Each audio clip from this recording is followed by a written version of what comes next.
Hello and welcome to the Lend Hoping Nothing podcast. I'm Michael Humphreys. I'm happy to be talking to you today. This is episode 30, and today I wanted to talk about Aquinas's two arguments against usury. So he has his sort of early immature argument in the sentences. And then he has a more mature argument in the Summa and the De Malo and one of the Quodlibets. And I want to talk about those, how they work, and then a little bit of the development from one to the other. So, first thing I want to provide is a little bit of context around what's going on in this development, or at least what I see is going on in this development. So the sort of historical context is that Aquinas is writing his commentary in the sentences in the first half of the 1250s.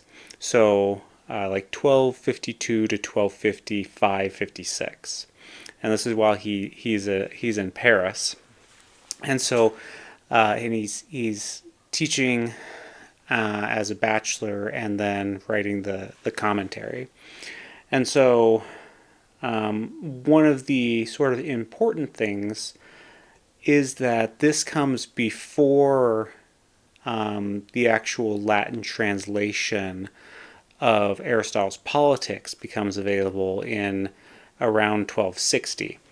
Now, if you listen to my prior episode, you'll understand that Aristotle is not, he's not going about usury with respect to the sterility of money. That's not his argument.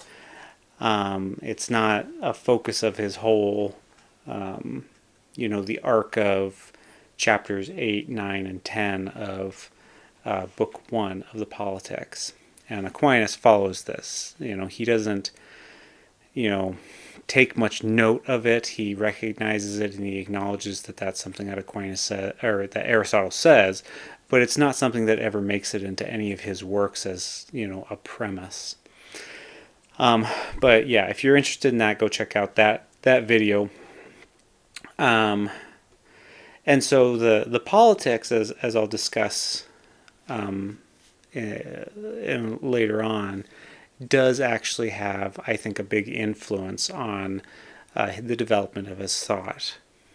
And then also, I think there's good reason to believe that there is some development in his understanding of Roman law, going from these sentences to his later arguments. Now, his later arguments are being, all three of those, so the Summa, the De Malo, and the Quodlibet, are all being written around 1270 to 1272. It's in that period that he's writing the second part of the second part.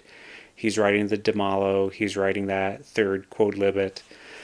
And so they're all kind of around that same time, and so all three of those arguments, or really the presentation of that one argument, the premises are very similar, different structure, different way of explaining it, but as near as I can tell, and I've gone over it a couple of times to try to think, like, is there something different about these? There are some subtleties, I think, to the De Malo argument that aren't present in the Summa and the Quodlibet, but for the most part, they're pretty similar. And so in that 1270 period, that's after he's been exposed more to, that he's had a chance to read the Politics, and he cites the Politics in all three of those presentations. And then I think there's good indication that he has a better understanding of Roman law, and I'll get into that. So first thing I want to do is just kind of walk through the actual argument from the sentences. So the first thing to recognize is that in the sentences, and this is Book 3, Distinction 37, Question 1, Article 6, You can find this on the Aquinas Institute website. I don't particularly like this translation. It's the only one I have available, unless I decide to translate this myself, which maybe I should.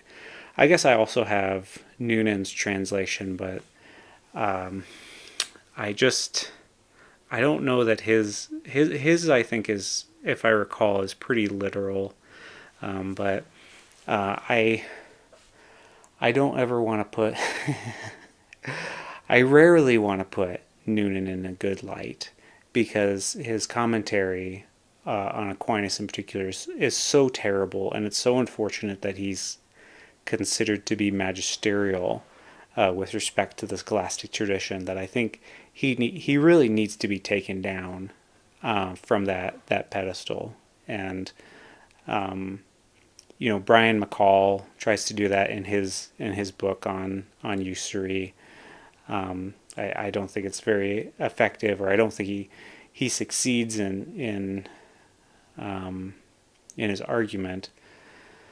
But that's another story. I'll probably do something on Noonan eventually, but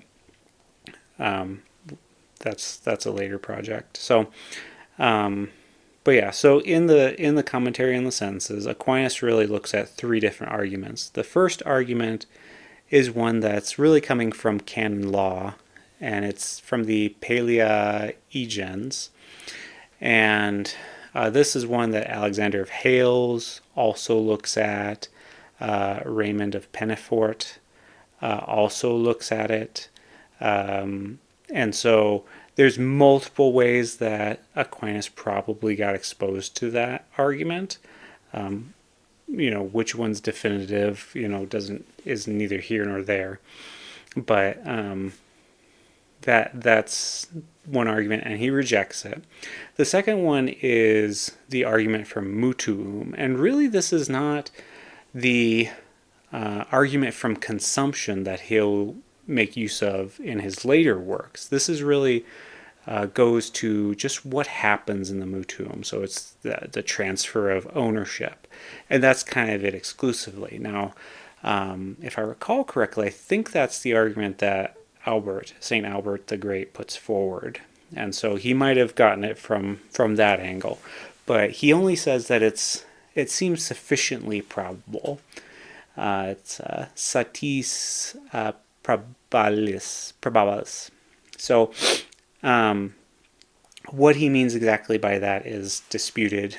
Pierre Januar, in an article, and then I think also in his book, which I don't have ready at hand, suggests that potentially that's sufficiently probable in kind of a negative sense, that we don't really take this. I don't think that is true. I think he's probably willing. I think he's willing to admit, Aquinas, that it's sufficiently probable. Like, we can accept this. It works, I think. But I think he does also recognize that it's a little deficient, which is, I think, he makes up for in his later arguments. But anyways, he comes to this third argument, and so he begins off, nonetheless, another reason can also be assigned, having looked at the prior two, because all other things have a certain utility from themselves, whereas money does not, but is only a measure of the utility of other things, as is clear from the philosopher in Ethics 5. And therefore the use of money does not have a measure of its utility from money itself, but only from the things that are measured by money, according to the industry of the one who exchanges money for things. Whence to take more money for something less appears to be nothing more than to change the measure in receiving and giving, which manifestly contains a lack of equity. Now, two things I don't particularly like about this translation. The biggest thing is a lack of equity. So the term that is used there is iniquitatem, which can be translated inequity. But if you think of the way that Aquinas thinks of equity, it's a very specific sort of thing. Equity is um, one way to describe it is it's the fullness of justice.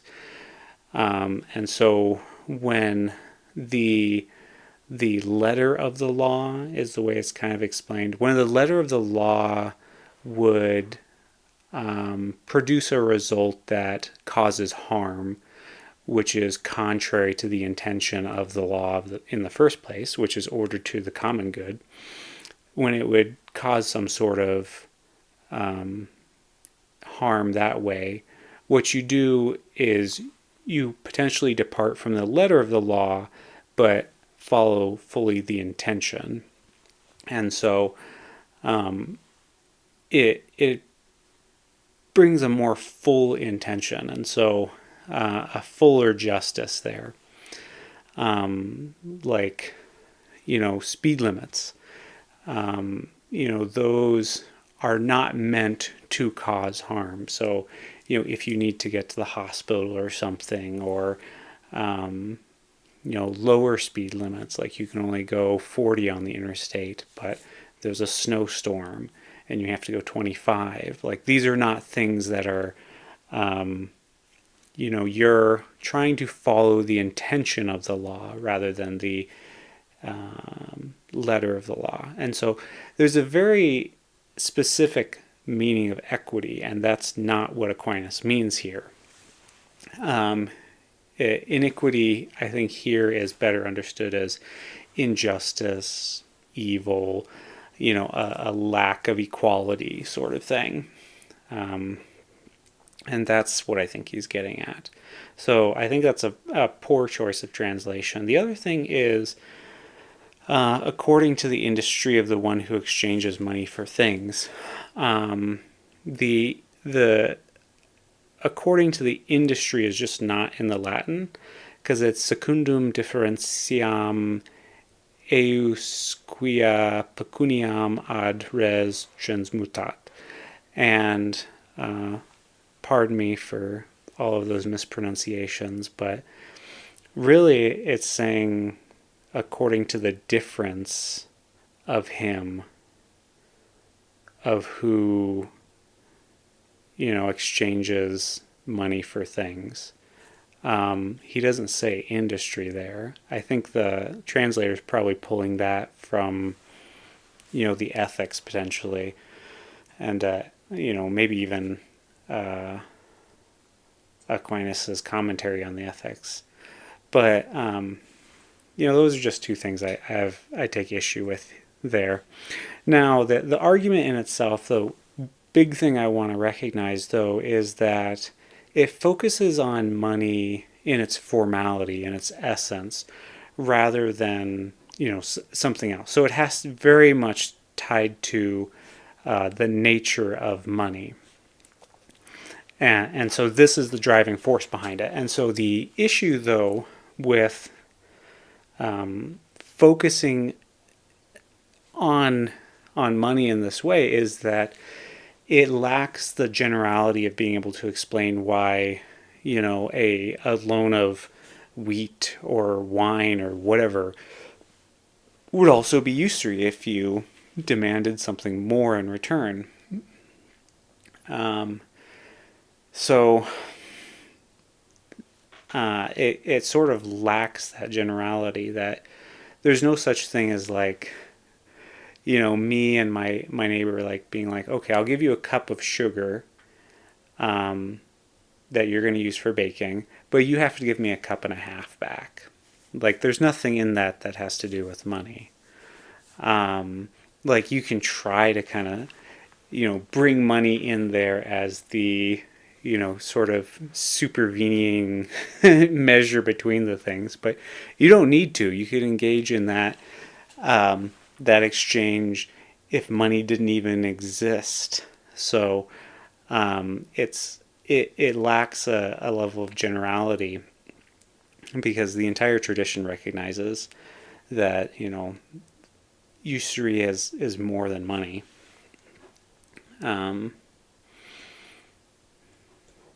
I think I discussed that in episode 1 of this whole thing. So check out some of those earlier episodes, 1, 2, 4, and 5, where I talk about, kind of give a lot of the background of usury in the podcast.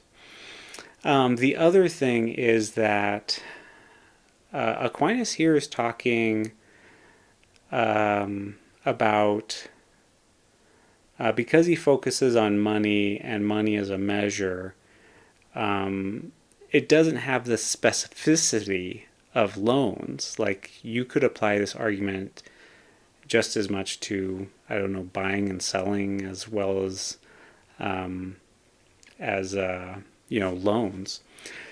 And so there's kind of this tension where you lack a generality with respect to what the loan can be about, but you also lack a level of specificity about where usury actually takes place. And so there's this potentially gets, usury wrapped up with other issues. And so usury, this argument doesn't establish usury as evil in itself, because it's not identifying what about the nature of usury itself that is evil, because the same argument could apply to many things. And the way that I kind of understand this argument is, if you have a barrel of apples and you exchange it for a bigger or smaller barrel of apples, all else being equal, that would be an unequal exchange.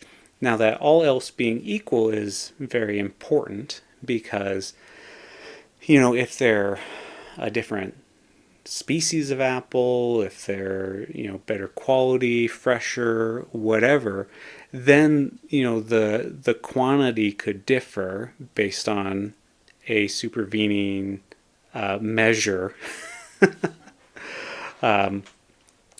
But if you think of money as like the barrels that are containing the things, if you abstract from what they contain, then you should have an equality between those. And then if you have a difference, then you have inequality and manifest inequality. And so I think that's what Aquinas is getting at. And conceiving money in that way as kind of a pure measure, I think, is what he's getting at with money not having any utility, and money being just the measure of things that do have utility. And so I think that's kind of how the argument works. But again, because it lacks the generality beyond money, and then also the specificity of loans, I don't think it really works as an argument against usury. So those are the two main problems that I want to focus on, because when you get to his later arguments, those issues kind of go away. So later on, his argument really shifts, because he moves away from considering money in its formality and its essence as a measure, and rather considers its teleology, that it's used in exchange. Now, this teleology isn't as important as it might initially seem, because what Aquinas does is he starts off by distinguishing different uses. So there's a use that consumes the thing, and then a use that does not. So in a use that consumes the thing, he gives the example of wine and wheat and so forth, and bread, and so things that are physically, used up when you use them. And so this sort of it provides an intuitive way of understanding this. Like, okay, it's consumed, I don't have it anymore. And so when he gets to money, which is obviously not consumed in that sense, you can make the move to say, well, this type of consumption is really the same. It's part of the same genus of consumption, because what matters for usury and the mutuum in particular is that the thing is gone. It goes away from you. It's alienated. He'll use distractare, I think, is the Latin, and it's like that being pulled away is what it means. And so it's no longer with you. You don't possess it anymore. And so part of what that entails is because the creditor or the borrower, the debtor, receives that use, he necessarily receives the ownership, full ownership, because in order to dispose of the thing in that way, you need to be the owner. So if I'm not the owner and I eat it or destroy it or something, or sell it, I am violating that owner's rights, because it's the ownership that allows someone to alienate it in that way, and where it's no longer theirs.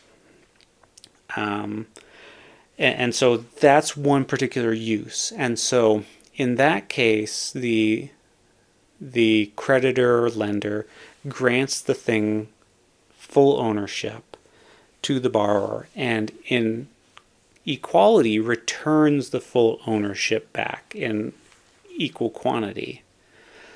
And so there's equality, and then to exact more from that is usury. Now, the second use that he considers is a use that does not consume things. And so there he usually considers things like houses and horses and so forth.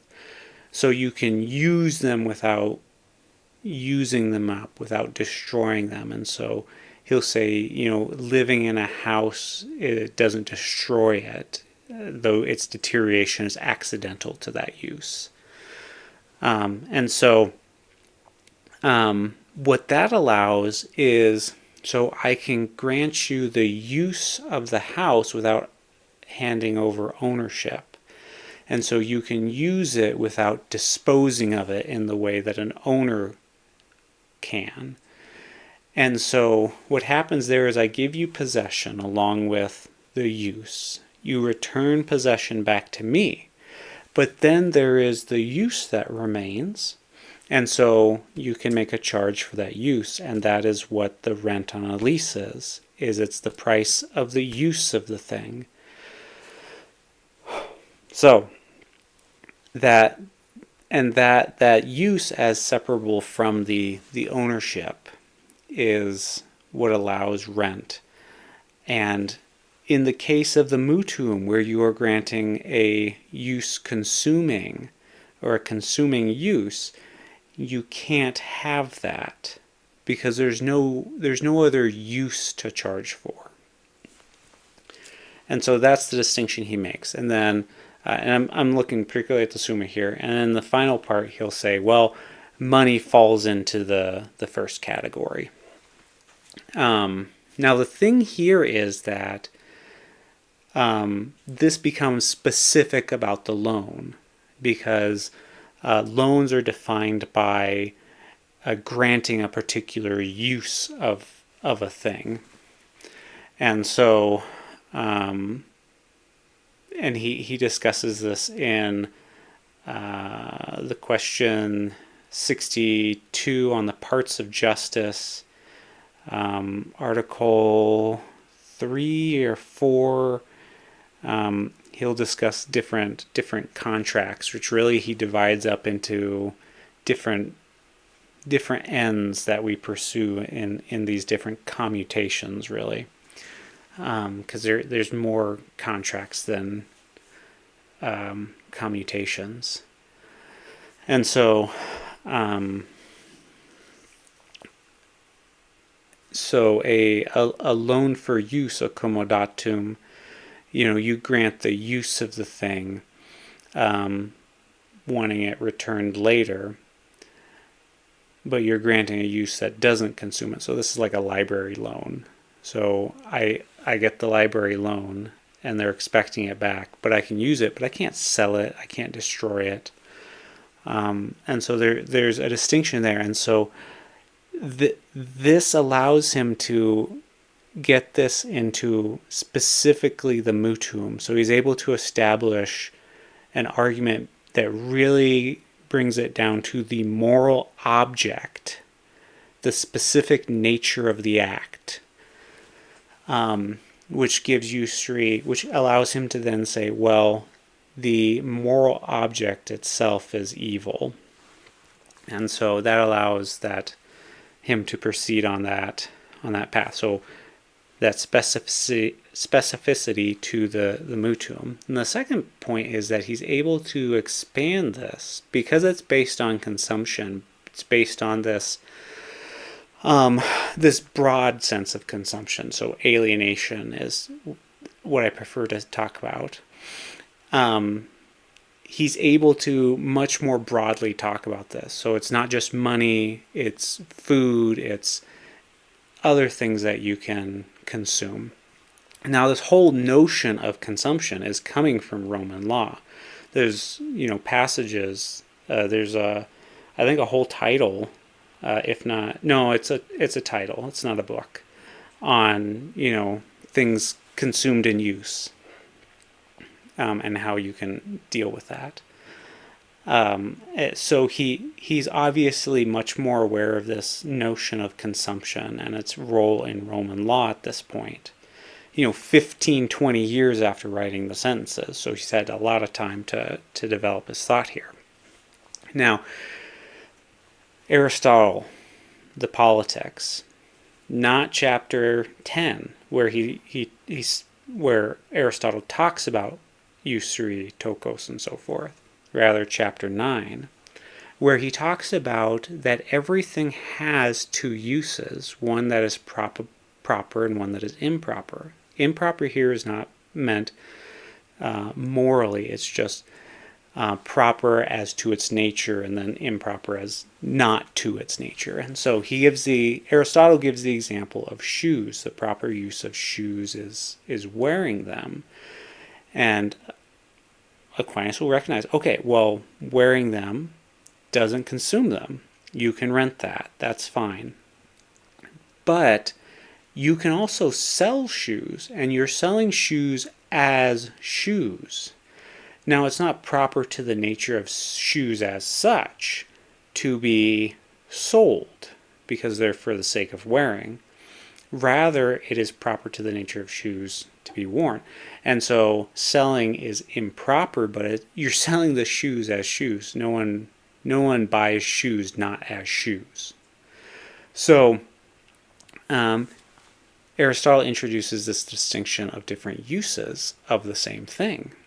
And what Aquinas recognizes here is, well, if I give someone the use of selling shoes in a loan, I am contracting a mutuum with them. Consequently, if I exact more than the return of the shoes, more than the value of the shoes, that is usury and intrinsically evil. So here we have this massive expansion where, wow, okay, so now he generalizes the argument. So it's not just about money. It's not just about, things consumed in use as if that were a natural category, but it's really anything. Because the whole category of consumables or things consumed in use is a conventional category. It's a product of civil law. It's defined in civil law because there's nothing about it's not really proper to say that there's nothing about it, but Even a shoe considered in sort of its substance, and substance in its nature as a thing apart from us. There's nothing to say that it has to be worn. Now, there's a conventionality to it that we make it to be worn, and so that's its principal use. But it's not to say that it couldn't be used for other things. And so paper is for the sake of writing, but there's no reason why it can't be burned. And so you can use it for different things. And so this, I think, really opens up. And I think it's important that he does this in the De Malo, because in the Summa, it seems like he's talking in the shadow of his discussion of law, whereas in the De Malo, it seems like there's a broader natural law context that he's speaking from, but that's for a different time. So he really maximizes the generalization here.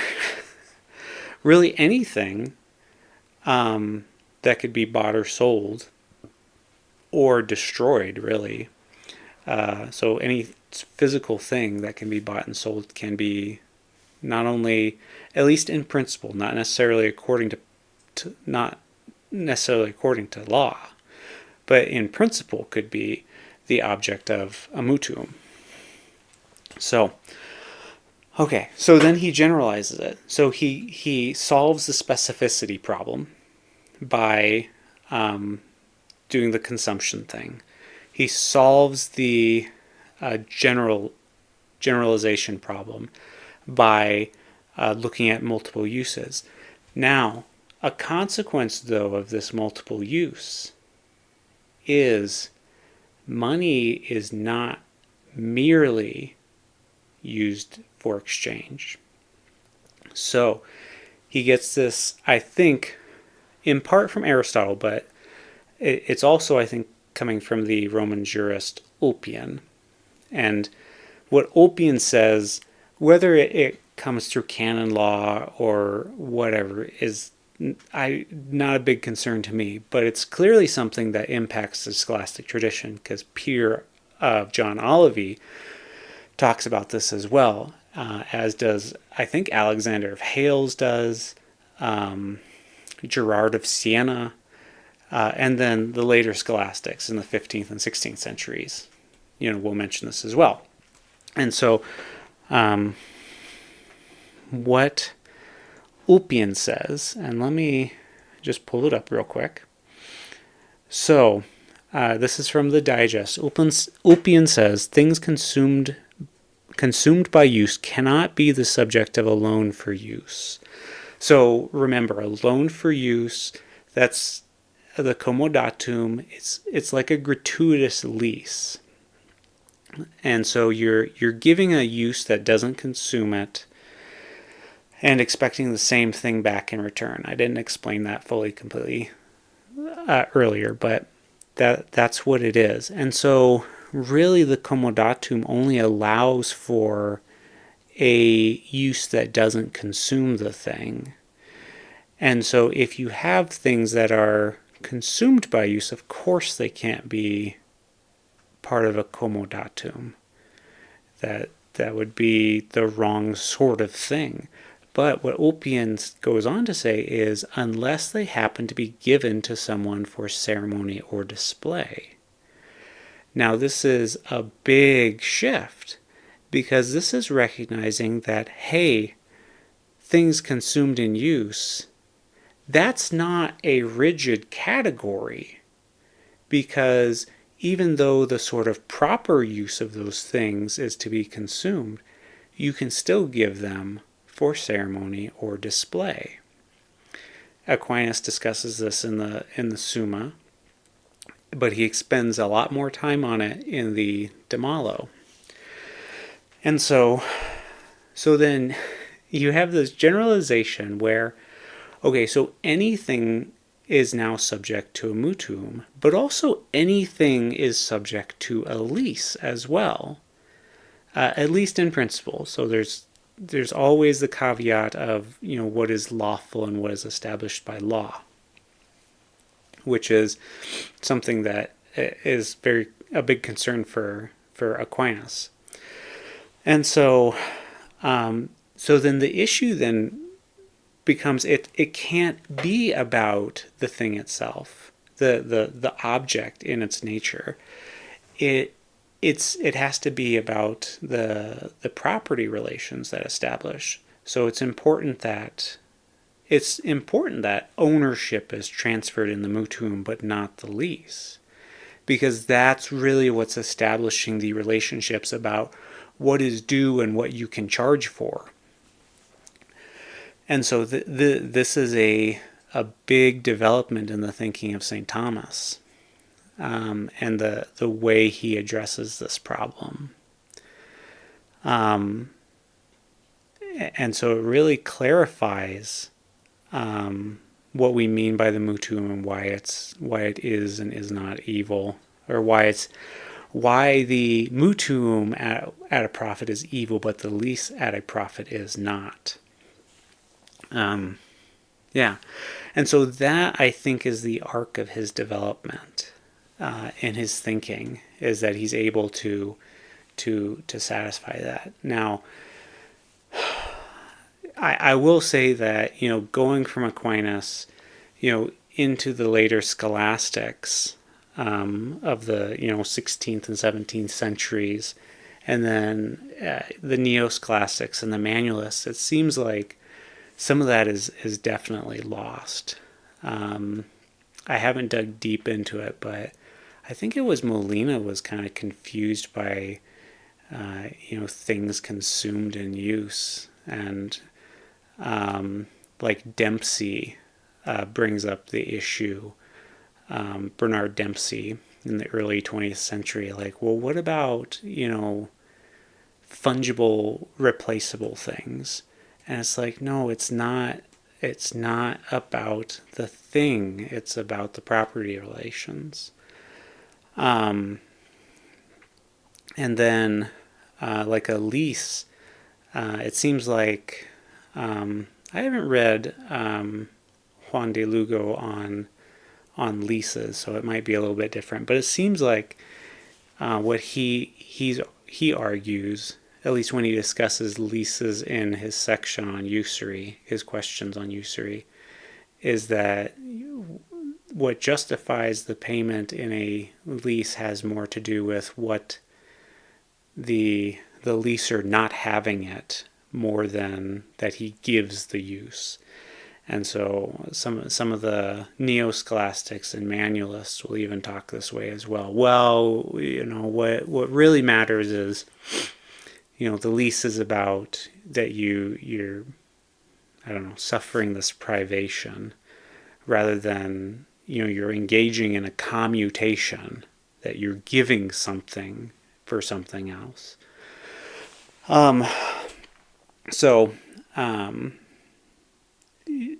As I talk about this, I'm like, gosh, should write an article on this. I have a lot of articles I need to write, because I have to reach a certain number of credits for my PhD program, and I get those credits by attending conferences and writing papers, and I don't know if I'm going to attend any conferences in the next year, so I haven't signed up for any. So, but anyway, those are kind of my thoughts. That's how I see this development going on, and thanks for listening. If you have any other thoughts or questions or comments, the reason for this podcast was actually because a couple of people on Twitter had asked about it when I posted something, and so I think it's important to recognize this development and how Aquinas changed, because it does seem like he rejects that older argument. So, yeah, so feel free to send questions and things, and if I can, I will try to answer them.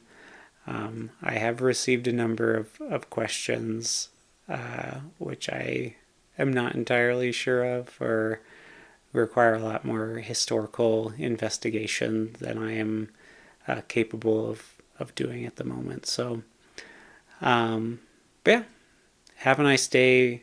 I'm recording this the day before Christmas Eve, so have a Merry Christmas, and yeah, talk to you later.